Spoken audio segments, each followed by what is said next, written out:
Okay, I officially hate these things. They should have just given us regular stud shooters.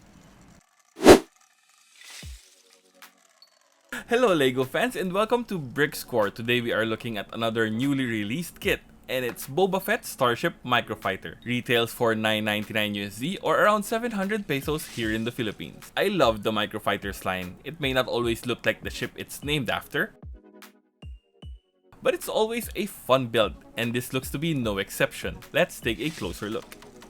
And here is Boba Fett Starship all built. It comes with a minifig of Boba, but let's put him aside for now and we will take a closer look at him later. This ship has a bit of controversy, primarily surrounding its name, which I won't get into too much detail here.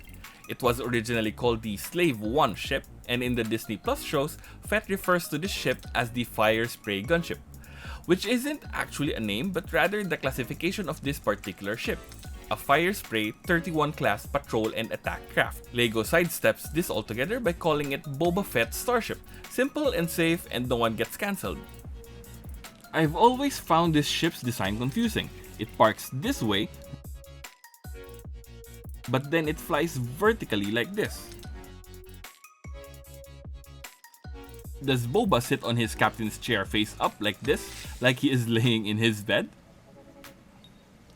Flying vertically like this seems to make the Starship a bigger target in firefights, but that is just my opinion. This cockpit area looks quite open. There is a reason this transparent part only covers this middle section, and we will discuss that a little later. Opening it up reveals a look at the interior, which is understandably bare. Dark and lighter green plates adorn the sides of the ship, while these maroon pieces make up the base. It has these articulating pieces on the side which represent the stabilizer fins. That helps the ship while flying vertically. The back or the bottom of the ship, depending on your perspective, shows a lot of anti-studs. The main thruster is represented with this radar piece, trans yellow pieces here for the repulsors. I wish they finished or closed up this side a little better, especially for this ship that flies vertically. It's not a big deal, just don't display it from behind, I guess. That covers most of the ship. The only thing we haven't talked about is these comically oversized twin blaster cannons. The Millennium Falcon and Razor Crest had nice stud shooters, and they gave Boba these crappy spears that don't work. So you're supposed to push it here, and this is supposed to come flying off, but what ends up happening is that it falls a couple millimeters in front of the ship. Okay, I officially hate these things. They should have just given us regular stud shooters. And here is Boba Fett himself, and he brought with him a few accessories. First, this rifle blaster. It's made of a regular blaster but with this additional lightsaber hilt to make it look larger. His signature jetpack is here, ready to betray him and fly him straight into a Sarlacc pit. His helmet has a good amount of details, and I like the shade of green they used on this as well as the jetpack. His whole front is covered in prints, which is always good to see.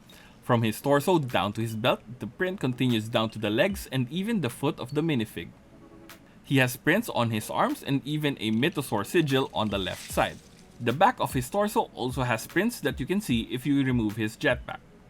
Removing the helmet reveals the scratched up face of Boba. No alternate face, but more scratches appear on the back of his head. And here is Boba inside the ship. You can see now that the reason this whole area is open is so that this giant Boba can shoot out the sides of the ship. He looks great when displayed right next to Mando. Now I only need a Fennec Shand minifig. This set has a total of only 85 pieces and the build time is about 20 to 30 minutes. If you are interested in this kit yourself, check out the links in the description below.